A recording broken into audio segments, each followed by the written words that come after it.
Can you see this monkey children? आपको ये बंदर दिखाई दे रहा है? एंड माय डियर फ्रेंड्स, इससे कोई बीमारी हो रखी है। इसे देख के मुझे ये एहसास हुआ कि जब अल्लाह ताला के पास इसका हिसाब है कि इतने सारे बंदरों में इसे ये बीमारी है जिसका कोई नाम नहीं, कोई पता नहीं, कोई रिश्तेदार नहीं, तो उसके पास हमारा हिसाब तो ज़रूर होगा।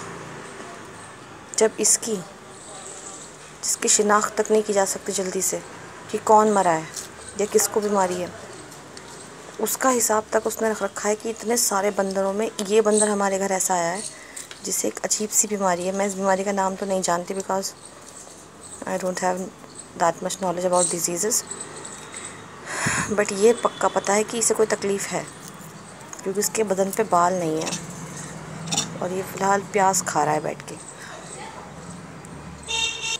तो फिर हम लोग जिनका नाम भी है, पता भी है, सब कुछ है, जो अगर मर जाएं, लापता हो जाएं, तो जिनकी शिनाख्त की जा सकती है, तो हमारा हिसाब उसके पास नहीं होगा और हम सोचते हैं कि शायद अल्लाह मियाँ हमें भूल गया।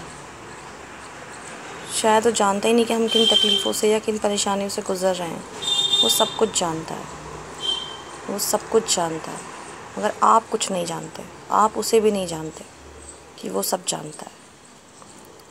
इस वीडियो के ज़रिए मैं आपसे इतना ही कहना चाहती हूँ कि यकीन कीजिए अल्लाह पर, ईश्वर पर, भगवान पर, जिसको भी आप मानते हैं, कि वो आपकी परेशानियों से गाफिल नहीं है। वो आपको जानता है, आपको पहचानता है, उसी ने आपको बनाया है। और आप शिकायतें पे शिकायतें, नाराज़गियाँ, अरे भाई अगर कोई दिक्कत है आपकी ज़िंदगी में तो ज़रूर उसके पीछे कोई वजह है। देखिए कितना खूबसूरत सिस्टम अल्लाह मियाँ ने बनाया कि यहाँ एक गिलहरी खेल रही है तो ये इसको डांट रहा है, बार बार इसको चुप भगा रहा है अपने पास से। और मैं आपको एक जानवर और दिखाती हूँ, ये कबूतर। इसे हमारे दरवाजे पे कोई छोड़ के चला गया और मेरे भैया इसे ऊपर उठा लाए। ये बीमार है, इससे उड़ा नहीं जा रहा। देखो, इस भैया ने इसको अलग से पानी और दाना डाल रखा है।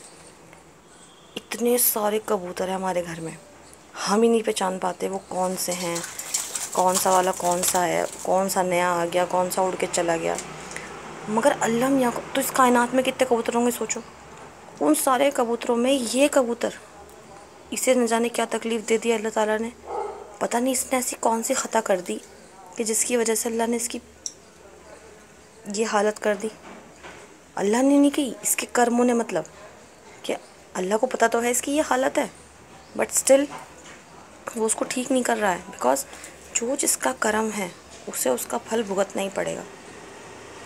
अगर आपके जीवन में कोई दिक्कत आ रही है तो उसकी वजह कोई भी नहीं है इस कायनात में सिवाय आपके। आप बीमार हैं, आप लाचार हैं, आप जो भी हैं। पहली बात तो लाचार कोई होता ही नहीं, हम लाचार बन जाते हैं। हम सोचते हैं कि हमारा प्रॉब्लम का सॉल्यूशन है ही नहीं, जबकि हर प्रॉब्लम का सॉल्यूशन है। लेकिन आप जो भी हैं, जिस भी हालत में आ जाओ, उसके लिए नो बडी इज़ रिस्पॉन्सिबल, सिर्फ आप ही ज़िम्मेदार हैं। आप खुश हैं तो आप अपनी वजह से खुश हैं, दुखी हैं तो भी आप अपनी वजह से ही दुखी हैं। Nobody is responsible for your problems.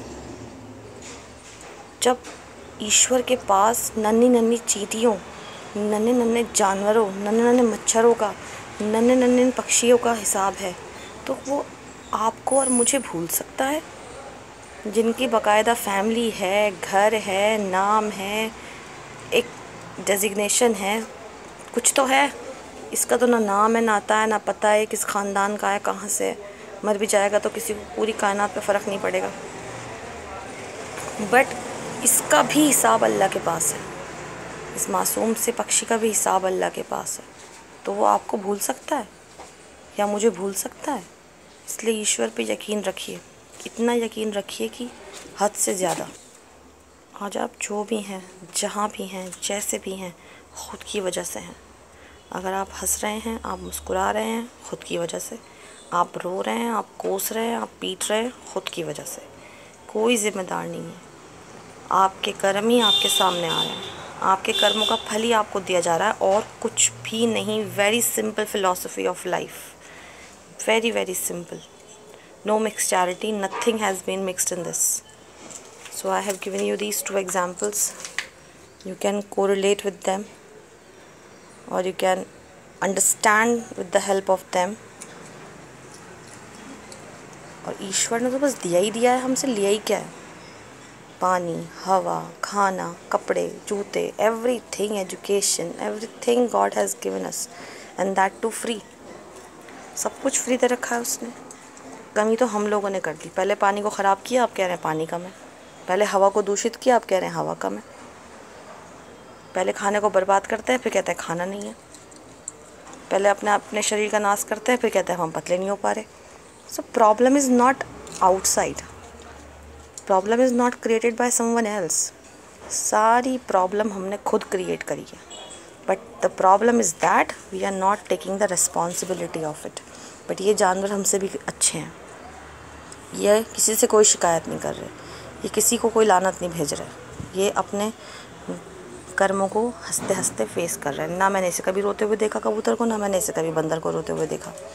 ये दोनों और बाकी जानवर सब शांति से बैठे हैं. एक इंसान ही है, पहले गलतियां करेगा, फिर जगह जगह जाके उसे रोएगा बैठ के, और फिर कहेगा मैं ज़िम्मेदार नहीं हूँ, कोई और ज़िम्मेदार है. ये जानवर किसी से भी कोई शिकायत नहीं कर रहे. चुपचाप जो मिल रहा है उसे खा रहे हैं, पी रहे हैं. ये कर रहे हैं खाना पीना, असली मौज करना. एक हम हैं, खाते हैं, पीते हैं, फिर शिकायतें करते हैं. सो मुझे बस इतना ही कहना है कि आप जहाँ हैं, जो हैं, जैसे हैं, खुद हैं. इसके आगे बढ़ना चाहते हैं तो थोड़ी सी मेहनत करिए, थोड़ी सी लगन के साथ काम करिए. इंशाल्लाह आप अपनी ज़िंदगी को खुद बेहतर बनाने के मुख्तार हैं, मालिक हैं. आप बना सकते हैं उसे. Go ahead. Life is extremely beautiful, I am telling you. ये कितना क्यूट जानवर है, देखो कितना प्यारा लग रहा है मेरा बंदर, छोटा सा baby. And similarly this pigeon. And the most beautiful part is that they are not complaining. Dale Carnegie की बुक है, उसमें एक रूल है, नेवर क्रिटिसाइज, कंडेम और complain. They are doing that thing. हम तो बस पढ़ रहे हैं and they are doing that thing. Beautiful, beautiful. Okay guys, thank you. Have a nice day.